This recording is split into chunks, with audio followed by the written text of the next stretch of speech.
Good morning, students, staff, and community members.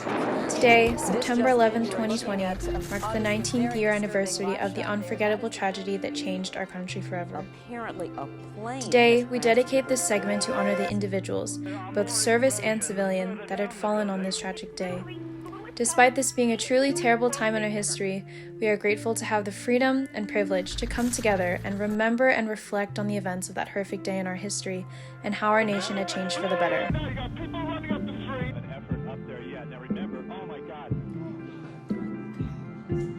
That looks like a second plane. You can see the plane. I've never seen anything like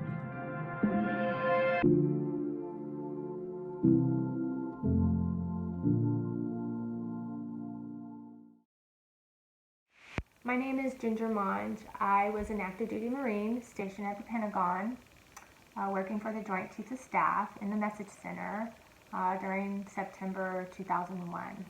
Whitney Calloway. I was in the United States Marine Corps. My line of work was communications, which was your IT, telecommunications, radio frequency, handheld radios. My name is Jim Kevin. I was in the United States Navy and retired in 1996 from the submarine force. My name is Frederick Wiseman, and I am a Master Sergeant in the United States Marine Corps. Hello, I'm Staff Sergeant Derek Calloway of the United States Air Force, and I'm currently stationed at Spangdahlem, Germany as a dental technician. The idea of service to my country means to me, it's a sense of honor and pride, knowing that I was able to contribute 20 years to military service in the United States Marine Corps. You do have a sense of pride, but also it's also a humbling experience at the same time.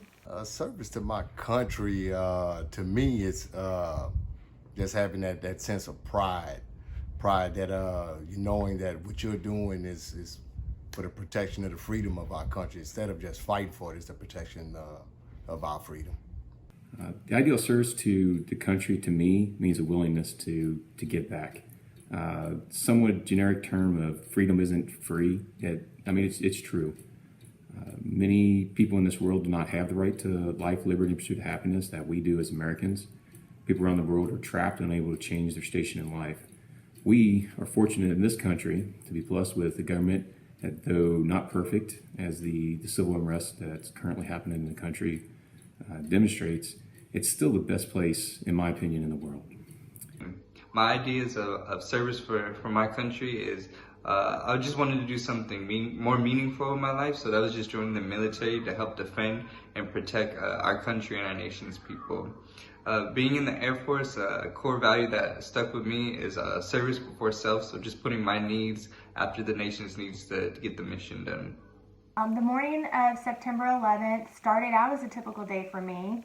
I was a night shift worker, so I wasn't in the building when the plane had struck, and had later found out that it struck on a side of the building that had just been renovated. So there was not as many fatalities as there could have been, but nevertheless, too many lives were lost on that day. It was a wild morning. At that time, I was stationed in Hawaii, and I was an instructor at the Staff Non-Commissioned Officer Academy for the Sergeants. And matter of fact, I was asleep at that time, and I got a phone call from my mother, who was in Louisiana at the time. And at that time, it was like 4 a.m. Hawaii time. So once I picked up the phone, I knew something was wrong. And from right then and there, that's when my mom told me what was going on. On September 11th, 2001, I was on travel from Washington, D.C. to Los Angeles area to work on a special project. I'd just got up in the morning from the hotel and turned on the news when the first plane hit the tower. At the time, I didn't know what to think about that, and there wasn't much information. And then when the second plane hit the tower, it was clear to me that this was terrorism. On September 11th, 2001, I had been in the Marine Corps for about 3 years at that point. We were doing air refueling missions out of Langley, Virginia. I just got out to my aircraft and was pre-flighting when the first plane hit the first tower. When I, heard that this plane had hit the tower, was when one of the other crewmen on the plane had came out and said, "Hey, guess what? The plane just hit the World Trade Center." At the time, neither me or him were like, "Oh, well, that seems like it's kind of crazy." And then the rest of the crew came out shortly after and said the second plane had hit. At that point, obviously, we knew that this was more than just an accident. On the morning of September 11, 2001, I was only 6 years old, but I just remember hearing the commotion, seeing the emotion on my parents' face. My dad, he was in the United States Marine Corps, so just the feeling of knowing that he was eventually gonna have to go, fight in the war was kind of a feeling that stuck with me forever, and just that sacrifice of him having to leave his family to go help out and protect, our nation. When I turned the TV on, when I got home, I saw that the first tower of the World Trade Center had been struck by an unidentified object. And then I watched with many other Americans a second plane, or came to be a second plane. It struck the second tower. I was working out of the Pentagon. When we got word, we canceled our trips, but unfortunately there was no way to travel back to DC. When I finally was able to enter into the building and worked my shift that night, we had reports of the building being on fire off and on throughout the night. And it was very nerve-wracking and stressful because we did not know if another attack was pending or not. And by that time, it had been identified that our country was under a terrorist attacks. The Pentagon, where I worked, was flown into. I worked up on 5D 660, which was one floor above where the plane actually went through the Pentagon. Our office was lined with a lot of safes and equipment. All of that equipment dropped through the floors. Fortunately, no one was injured from my group, but there were a lot of people that I knew down on the lower floors that were injured. Some died, which I'll always remember that. And there were other people who came in and worked in the Pentagon to try and clean up the mess. There was a tremendous amount of classified material that was exposed. How do I feel the country and the idea of service change? I think after, that devastating day, we just came together as one nation, especially on, this day of September 11th.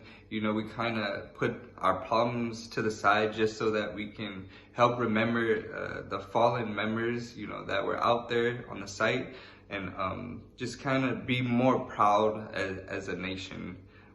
The thing I noticed the most was how the country pulled together to take on this terrorism. I've never seen so many U.S. flags flown on houses and on the bumpers and windows, and it seemed like the whole country was in support of the United States because we were actually under attack.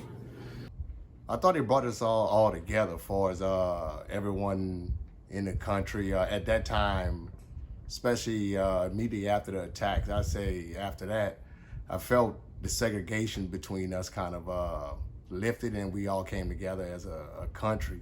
And as far as the service has changed, I think it changed for still now you have young people going into the service, and right now you got to look up to those guys because they're going to the service knowing there's a possibility that they could go to war because we're in a time of conflict. What did you experience following the attacks? Far as my experience, I was terrified because I knew at that time I was going to be going to combat, which I did, and that was for me. That's the first thing I knew we was going to be going to war. I feel like the idea of service changed after that because I feel civilians felt more gratitude towards military members in their service, and I feel like people started signing up for the military in order to protect our nation rather than for self-improvement reasons, whether it be educational benefits or a career builder for a future job. A common 5-letter word that we all know is unity.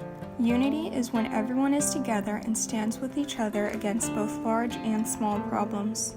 There are many different points in our history where our country has united against a threat. England in 1775, the Great Depression in the 1930s, the attack on Pearl Harbor in 1941, the September 11 attacks in 2001, and COVID-19 that is happening today. Unity is an essential component in our society because we all together form our wonderful nation. Helen Keller once said, "Alone we can do so little, together we can do so much." This quote can relate to our current situation with our battle against COVID-19 and its effects that follow. What do you think of when you hear the word service? Do you think of a way to complete one of the requirements to graduate, a punishment, or as something else? Many people believe that to live a successful life, you should serve others. However, when serving others, do it from the goodness of your heart, not for a benefit for your life.